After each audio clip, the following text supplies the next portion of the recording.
శనివారం రోజు గుడికి వెళ్ళడం అలవాటు, అందుకని దబదబ పూజ చేసేసుకొని నిన్న ఏకాదశికి తులసి మాల తీసుకొచ్చింది ఉంటే తులసి దళాలే తీసుకొచ్చి కట్టాను. కృష్ణుడికి వెంకటేశ్వర స్వామికి ఏకాదశి అని వేశాను.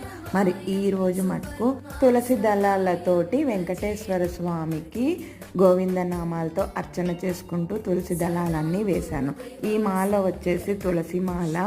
హరే కృష్ణ కృష్ణ కృష్ణ హరే హరే హరే రామ అనుకుంటూ జపం చేసుకోవడం అలవాటు. అలా పొద్దున సాయంత్రం కూడా చేసుకుంటాను. ఇంకా తర్వాత గుడికి వెళ్ళిపోయాను. ఇగో గుడిలోని క్లిప్పింగ్స్ అన్నీ మీరు కూడా చూసేసేయండి. మరి ఈరోజు పానకం, బెల్లము, వడపప్పు నైవేద్యం పెట్టాను దేవుడికి. పిండి దీపాలు పెట్టాలి కానీ బియ్యం పిండి పట్టించుకొని రావాలి, ఇంట్లో నిండుకుంది. శనివారం బియ్యం పిండితో కూడా దీపాలు పెట్టుకోవడం అలవాటు. బాయ్, మరియు సబ్స్క్రైబ్. Thank you.